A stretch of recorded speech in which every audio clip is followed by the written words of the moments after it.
This video is from February 21. I had Wells for just a few days at this point, and this was one of our very early sessions. I had already taught him to the no pressure back up, which I utilize for teaching crunches and a lot of my other standing core work, and then also I use it as a core strengthening activity in and of itself.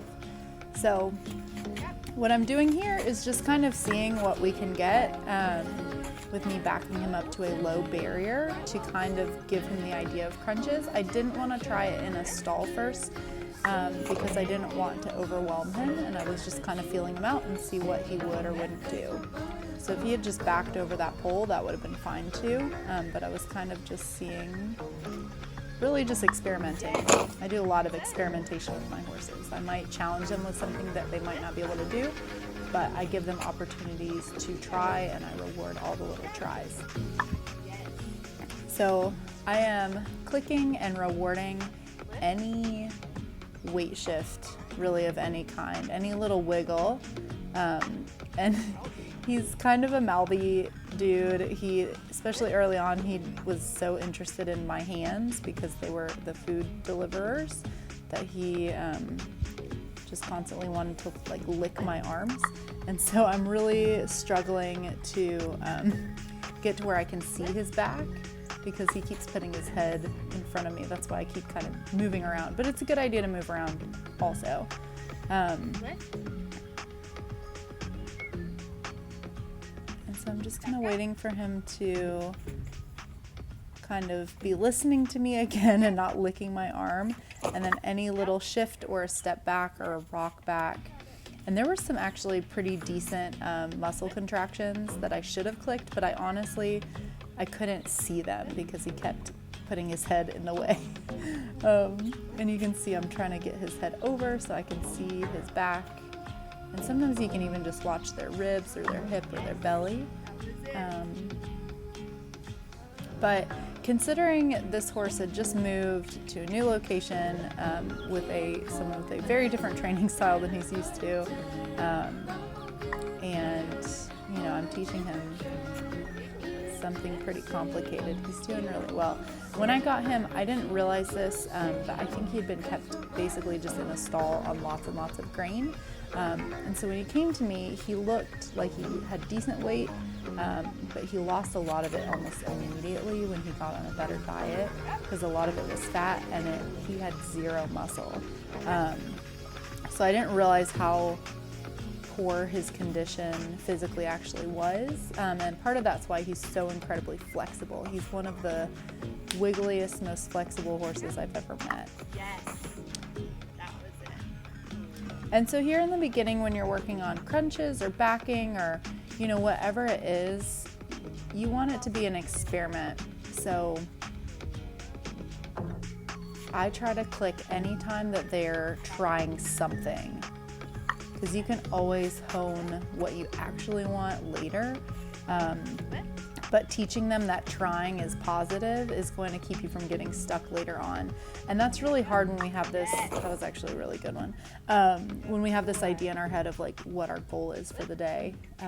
But if you can establish with your horse early on that trying things gets them rewards, they're going to be a lot more excited about learning new things and trying new things.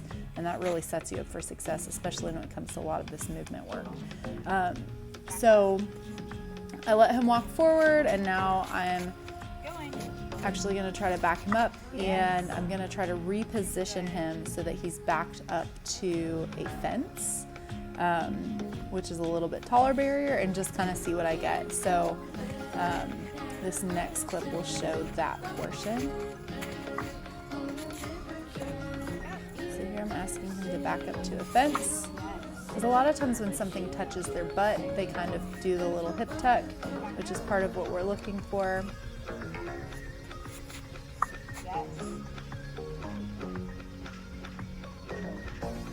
And some horses will be really nervous about this. So again, you want to reward any rock back, any step back, any look back, like they're thinking about it, but they maybe are a little nervous, because again, we want to really instill that trying is what we want. So there I got him to step forward just to kind of straighten him up a little bit.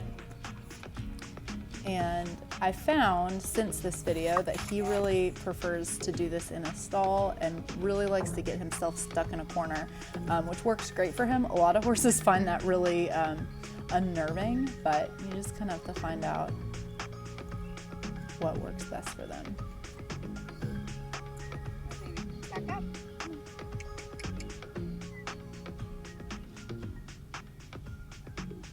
He's definitely very distracted in a new place, not kept in a box stall at a racetrack.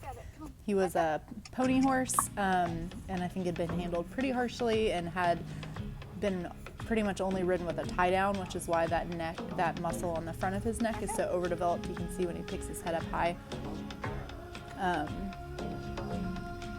So the fact that he's really giving me anything is pretty incredible right here. Yes. Seeing a nice little weight shift there.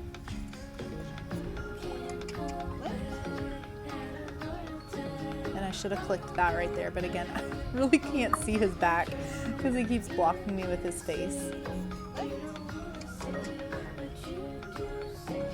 Just watching that hip or the back, or sometimes you can watch their chest for any muscle twitch.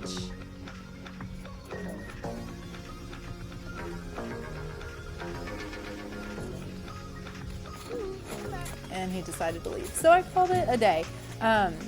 So with this activity, don't get frustrated. Click a lot in the beginning, and you will eventually get there. He ended up picking this up really fast after this session. So don't get discouraged, and don't worry if you feel like you're clicking for nothing.